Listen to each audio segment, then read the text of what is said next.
Good morning mga tropa, welcome back to my channel. For today's video, ang pag-uusapan natin is kung sasapat nga ba ang sahod mong $2,350 per month or 98,320 pesos. So sa mga hindi pa po nakapanood nung unang video ko na kung magkano nga bang starting salary dito sa Canada. So ito lang po yung continuation nun mga tropa, no?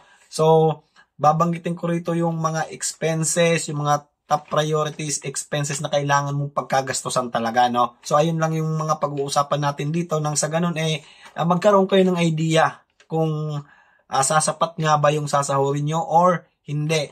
Kasi isa yan sa mga dahilan kung bakit maraming nag-i-struggle dito sa Canada, yung lack of knowledge about sa expenses.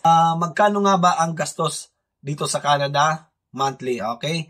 So, ang sahod mo mga tropa, $17 per hour, $2,350 per month. So, yung $2,350 per month na yan is after everything na yan, kaltas na yung tax mo dyan, yung lahat na tatanggalin sa'yo ng employer mo, ayan na yung malinis. So, $2,350 or equivalent yan ng 98,220 pesos. O, ito, number one na kailangan mong pagkagastusan kasama sa mga top priorities.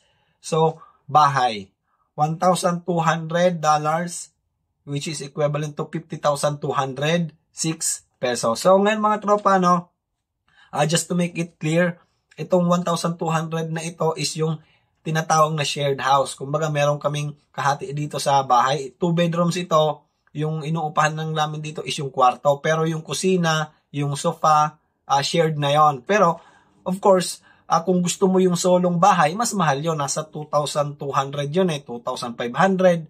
Pero maganda yun, mas komportable ka. So dahil nga sa mga beginner, newcomer dito sa Canada, syempre kung saan ka mas makakamura, doon ka muna dahil hindi mo pa naman afford yung mga mas mahal na upa sa bahay. Ano? So ayan, 1,200 yung sa bahay. So ito pangalawa, grocery, $500, equivalent niya ng 20,919 pesos. So, ayun mga tropa, no? So, bakit 500? So, sa iba, mahal yan. Sa iba, tama lang. Sa iba, mura. So, ayun mga tropa, depende yan sa ang tao, kanya-kanyang preferences, ano? So, yung iba, mas gusto yung mas nakakamura sila, tipid sa pagkain. So, para sa akin mga tropa, no? Mas gusto ko yung marami akong stock ng pagkain. Kasi mga tropa, pagkain yan every time kailangan natin yan. Di bali na pong sumubra yung pagkain ko, wag lang magkulang. So, ito mga tropa, pangatlo, pamasahe, $310 per month, which is equivalent to 12,968 pesos. So, ngayon, magtataka kayo, bakit sobrang mahal naman ang pamasahe mo, ang laki ng pamasahe mo. So, dito kasi mga tropa, dito sa trabaho ko, meron akong extra fare. Kung meron kang extra fare, so dalawang $155 ang babayadan mo per month. Pero kapag wala naman, isang $155 lang ang babayaran mo per month. Pang-apat, SIM card. So ngayon, bakit SIM card? Pag nandito ka na sa Canada mga tropa, hindi pwedeng wala kang SIM card. Kailangan mo yan. Kasi syempre, pag nag-apply ka ng trabaho, yan ang ibibigay mo sa in-apply mo para matawagan ka. Isa yan sa mga importanteng kailangan mong kunin pagdating dito. So, ang SIM card, $56 per month, which is 2,342 pesos. Pang-lima, maglagay tayo ng extra expenses na $100. Siyempre kapag mamamasyal ka sa mall, bagong sahod ka, gusto mo rin naman mag-ikot-ikot. So pag nagutom ka, bibili ka ngayon ng pagkain, ng milk tea, or ng pagkain siyempre. Lagyan natin ng $100 yan, which is 4,183 pesos. So ayun mga tropa, ang kabuang gastos natin sa loob ng isang buwan is $2,166, which is equivalent ng 90,618 pesos. So, yung $2,166 na yan, syempre, imaminus natin yan doon sa sweldo mong $2,350 per month. Na, ayan, yung $2,350 na malinis na yan, after tax, after everything na yan, kinaltasan ka na dyan. So, $2,350 minus $2,166, meron kang $184 na matitira sa sahod mo per month.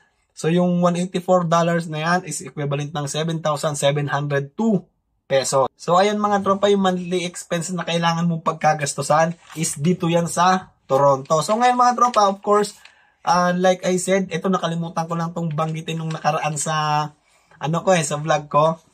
So ito magdedepende po yan sa kung nasaang part kayo ng Canada kasi every provinces is iba-iba po ang starting salary dyan. Iba-iba po ang minimum wage. So ito mga tropa, sinikap ko pong mag-research. Sana nabigyan ko kayo ng kaunting idea at kung nakaabot ka sa part na to, gusto kitang pasalamatan. Tulungan nyo po ko abutin natin yung 1,000 subscribers at gusto ko pong magpasalamat sa mga nag-subscribe na at sa mga magsusubscribe pa lang. Thank you sa inyong lahat. So shout out nga po pala kay Sir June Agkawili.